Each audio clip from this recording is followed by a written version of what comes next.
Okay, I'm going to do a little evaluation here today of Joaquin Niemann. We have some short game shots. So here on the left, he's going to hit a flop shot over this scoreboard.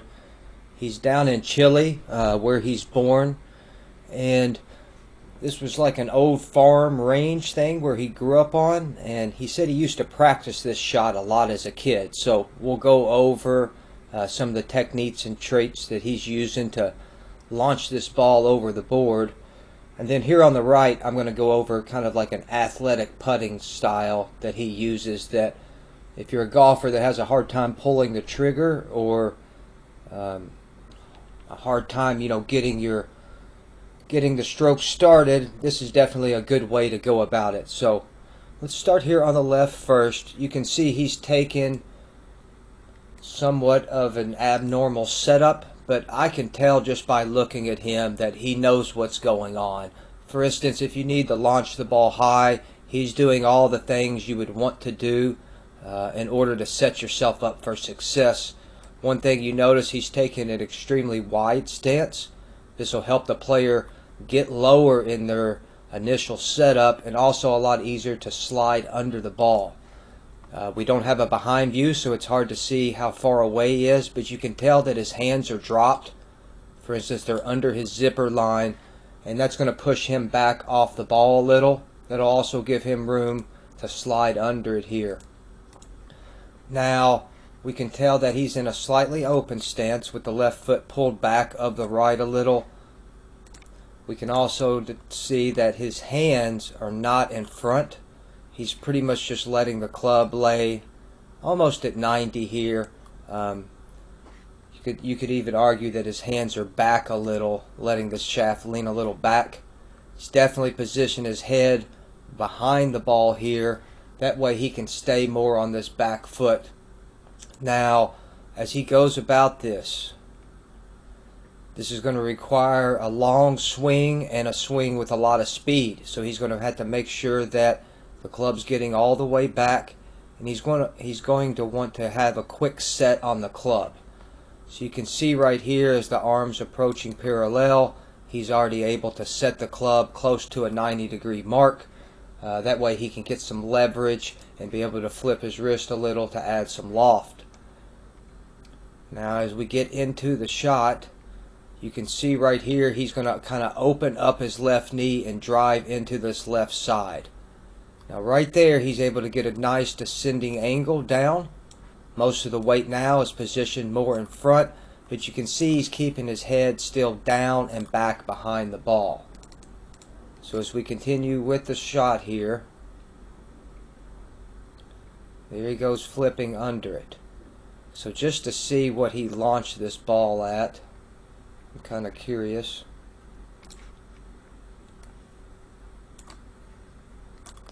He's launching at 70. I'm assuming he's using a 60-degree wedge to play this shot. So he was able to add 10 degrees of loft, by the way he's going about it.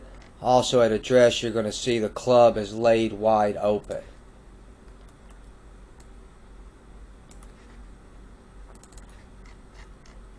Let's go ahead and slide him under the ball here. Now right here, the ball's taking off nice and high. You can see he's still positioned back on this right foot where he's not wanting to come out of the shot too early.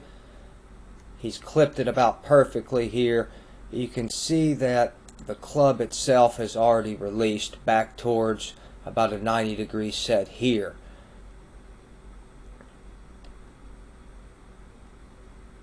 Right, we can see the follow through coming all the way around the back.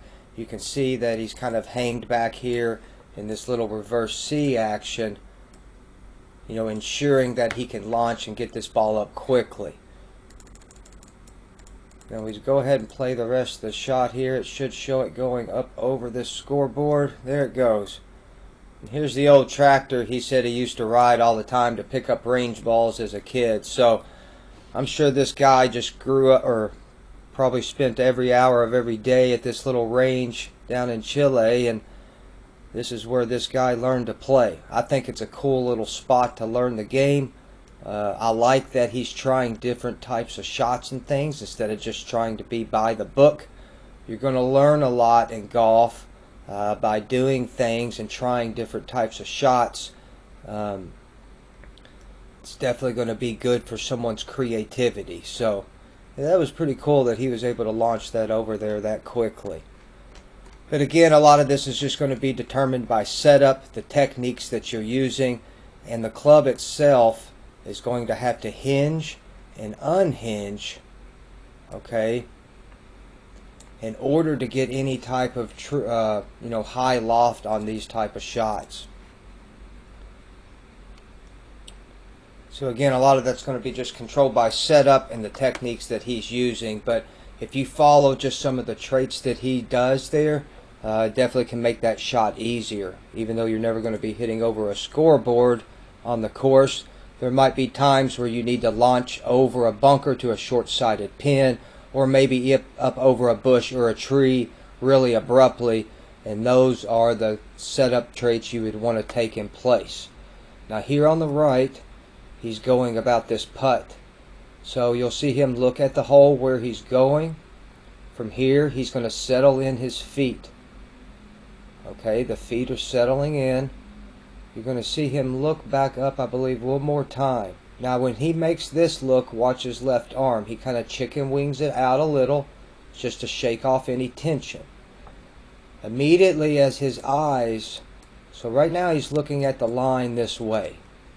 His eyes will track back to the center where he looks down at the ball.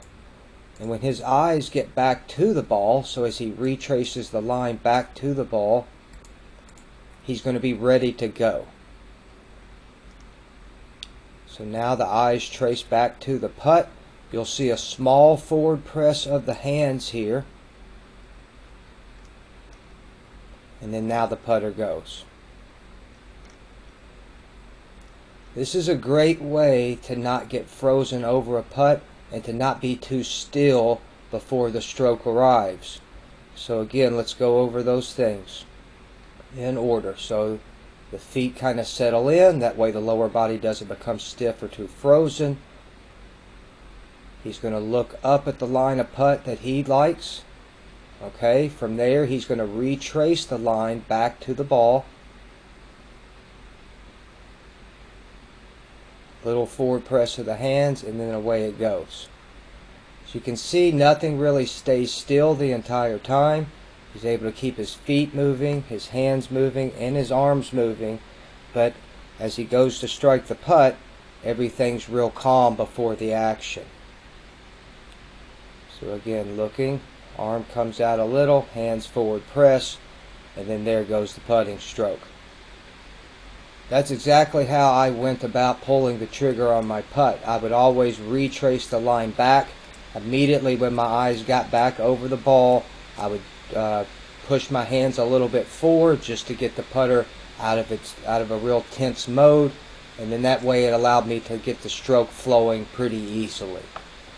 Okay, so these are just a few little traits around the green that could help you out if you're trying to high launch something, or if you're a player who gets stuck and froze over the ball and want a little bit more athletic style putting.